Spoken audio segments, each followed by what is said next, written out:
Assalamualaikum warahmatullahi wabarakatuh. Perkenalkan, kami dari kelompok 11 mata kuliah Manajemen Perbankan Syariah yang beranggotakan saya sendiri yaitu Anggun Widiana, yang kedua ada Arya Putra Marwah, dan yang ketiga ada Eri Julfadli.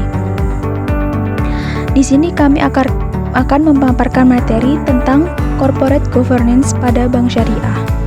Untuk materi yang pertama akan disampaikan oleh saya sendiri, yaitu tentang pengertian corporate governance. Corporate governance adalah rangkaian proses terstruktur yang digunakan untuk mengelola serta mengarahkan atau memimpin bisnis atau usaha-usaha korporasi dengan tujuan untuk meningkatkan nilai-nilai perusahaan serta komunitas usaha. Terdapat beberapa pemahaman tentang pengertian corporate governance.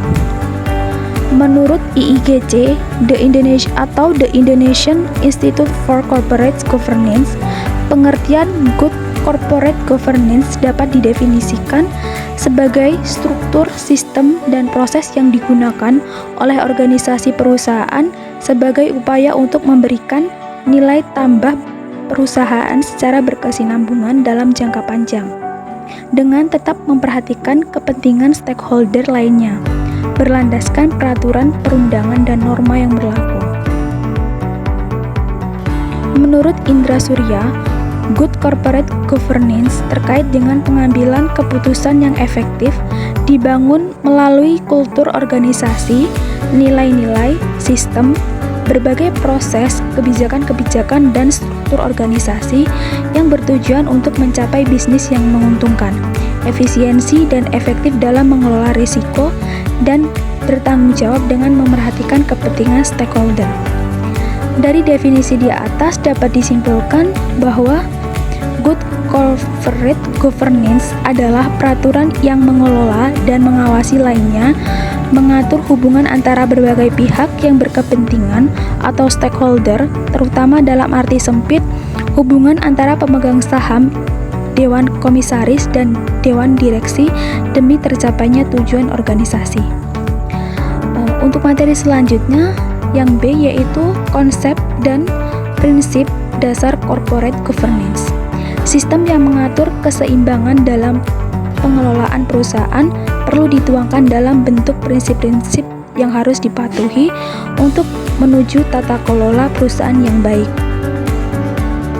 Prinsip-prinsip good corporate governance yaitu transparansi, accountability, responsibility, independensi, dan fairness. Prinsip-prinsip tersebut dijabarkan sebagai berikut, yaitu yang pertama, keterbukaan informasi atau transparansi bisa diartikan sebagai keterbukaan informasi baik dalam pengambilan keputusan maupun dalam mengungkapkan informasi material dan relevan mengenai perusahaan. Yang kedua ada akuntabilitas atau accountability adalah kejelasan fungsi, struktur, sistem, dan pertanggungjawaban organ perusahaan sehingga pengelolaan perusahaan terlaksana secara efektif. Yang ketiga, pertanggungjawaban atau responsibilities. Pertanggungjawaban perusahaan adalah kesesuaian dan kepatuhan di dalam pengelolaan perusahaan terhadap prinsip korporasi yang sehat serta peraturan perundang-undangan yang berlaku. Yang keempat, ada kemandirian atau independensi adalah suatu keadaan ketika perusahaan dikelola secara profesional tanpa benturan kepentingan dan pengaruh atau tekanan dari pihak manapun yang tidak sesuai dengan peraturan perundang-undangan yang berlaku dan prinsip-prinsip korporasi yang sehat. Yang kelima, ada kesetaraan dan kewajaran atau yang disebut fairness. Kesetaraan dan kewajaran dapat didefinisikan sebagai perlakuan yang adil dan setara dalam memenuhi hak-hak stakeholder yang timbul berdasarkan perjanjian serta peraturan perundang-undangan yang berlaku. Untuk materi selanjutnya akan disampaikan oleh Arya Putra Marwah. Kepada Arya, saya persilakan.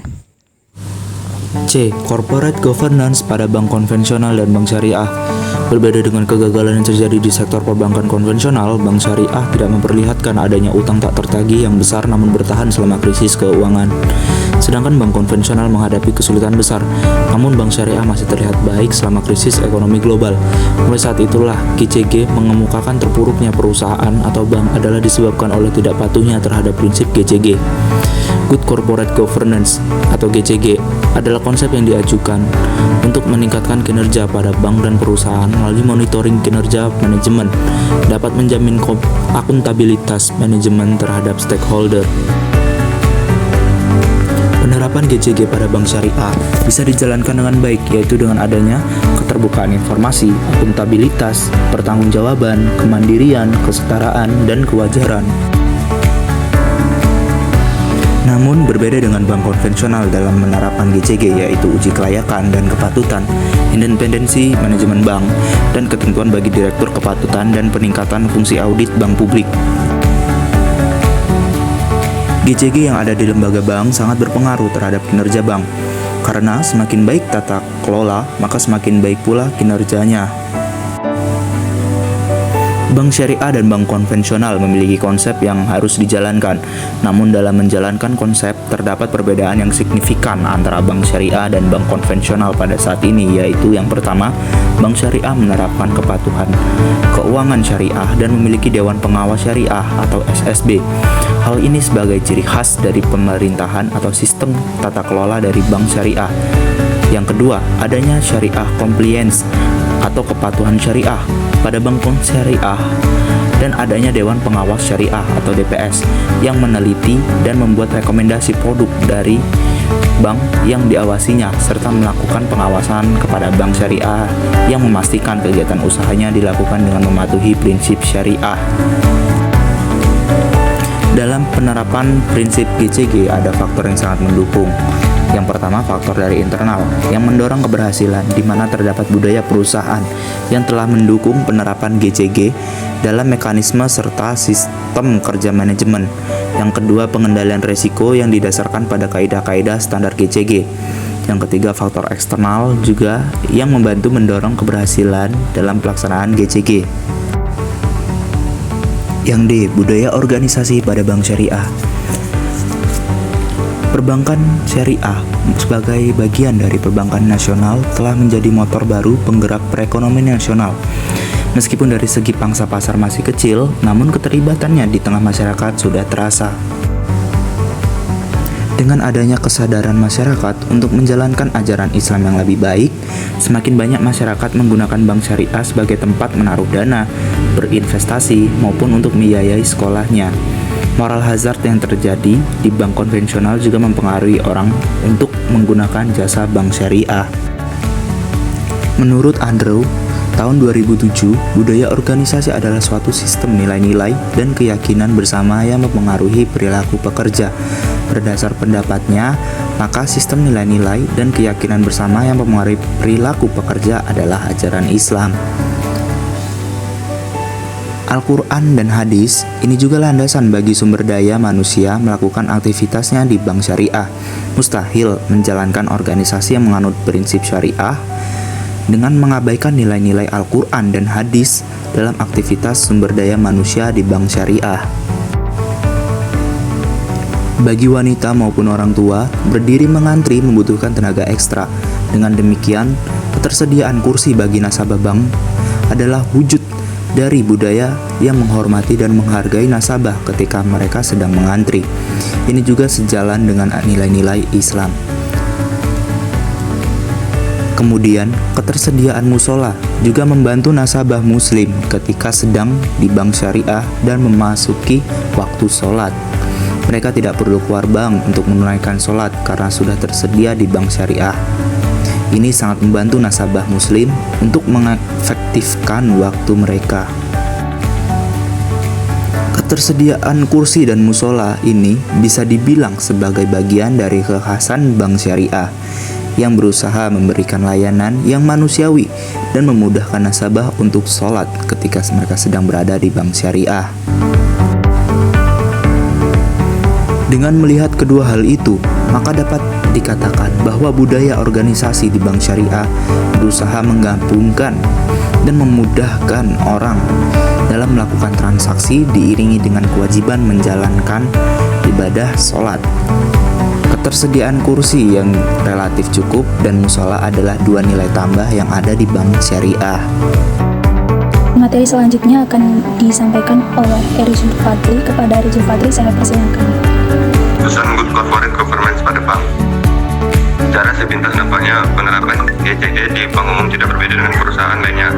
Akan tetapi tidaklah demikian halnya. Dalam banyak perilaku manajer dan pemilik bank memerlukan faktor utama yang memerlukan perhatian dalam penerapan GCG.